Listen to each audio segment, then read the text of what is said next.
Welcome. Today we're going to talk about how the Switch made me purchase a Steam Deck because I realized I actually have time for gaming again.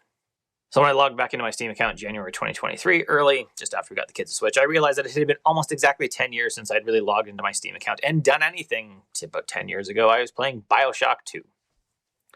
And kids, I've got 3 of them, life just happened and I didn't have time for gaming anymore. In fact, I don't know that I have time for a lot of traditional gaming, in fact, in many ways. I had played some iPhone games. I had played stuff like that.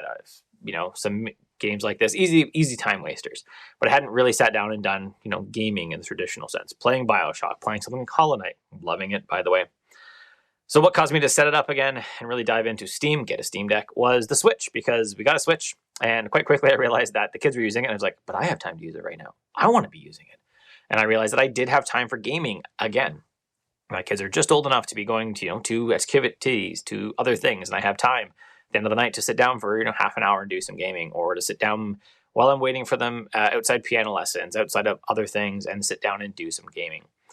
And while the Switch is okay, I find the ergonomics of it harder for my adult-sized hands, and I just wanted to get a little bit more power out of there. Plus, I figured if it was a Linux computer and I set up some programming on it, I could write off the whole Steam Deck because I'm a programmer by trade.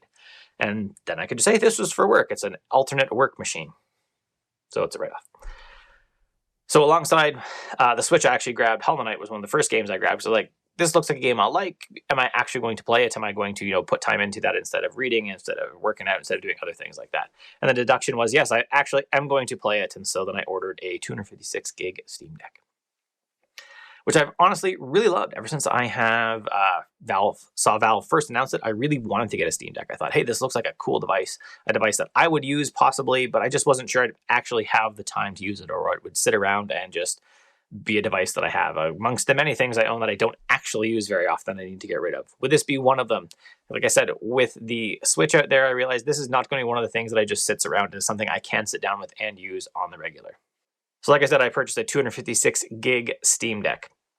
I actually have a space behind me. You can see it's kind of messy with controllers right now because I haven't finalized the setup to set up and actually do gaming on with that's a 4K screen back there, and really dive into the gaming when I have opportunity here to sit down and game, which honestly is not very often.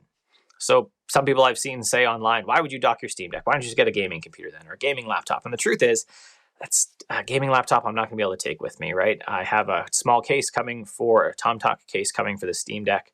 I can throw it in there. I can take it out to piano lessons easily. I can have all the other stuff I need for kids, right? Hair elastics, a comb, because I got all 3 girls, stuff like that I just need to take care of my dad life and have the Steam Deck alongside with me. So I can sit down for, half an hour in game while I'm waiting for them to finish out things instead of just sitting there, blindly, scrolling on my phone, dumb things. Gaming actually feels like a more useful use of my time than scrolling on my phone. I also grabbed the 8-bit Do controllers, the Pro Ultimate controller, I believe it's called. Excellent controller, really like it. I'm going to leave it down here plugged in via the 2.4 gigahertz dongle for my Steam Deck.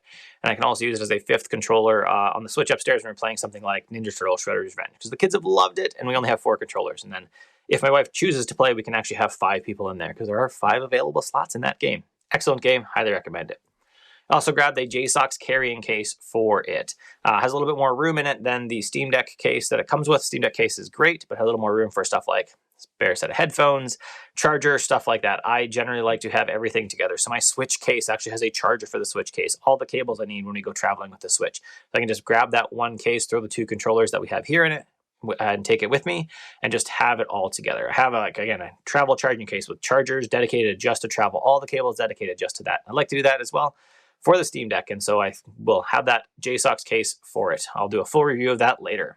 So initial review of the Steam Deck, I've really only had it for a week, and so far I put in about 15 hours of gaming actually in that week, which is a lot, so I'll probably calm down a little bit, but it's still a lot, and I've enjoyed it.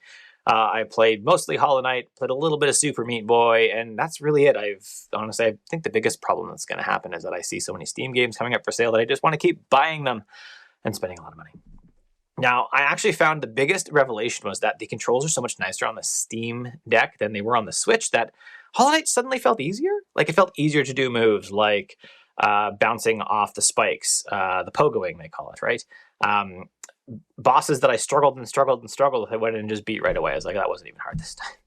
I think part of that is because my skills improved, but part of it is because the Steam Deck controls are just nicer for my adult-sized hands. They are nicer joysticks. They are nicer triggers, nicer buttons all around. It's just much nicer to use.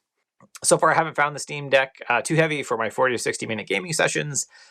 Sitting on the couch, at the end of the night, or sitting on the couch behind me, or sitting in the car like I did on Saturday and gamed for half an hour while my daughter was doing piano lessons. Still getting used to the interface, still working out how Linux works, everything like that. Been a few hookups that way where I'm like, how come this isn't working? How come the keyboard isn't coming up? How come big screen mode isn't coming up? But overall, been a really easy device to use. I've really liked it. Ultimately, if you're going to keep watching this channel, this is going to be about me gaming again as a dad. I can say I'm so old. I remember playing StarCraft 1, setting up a LAN in my own house because my dad was at IBM, and playing StarCraft 2 with my brothers. I remember anticipating it coming out and being at the store to buy it right away. Playing Diablo 1, Diablo 2.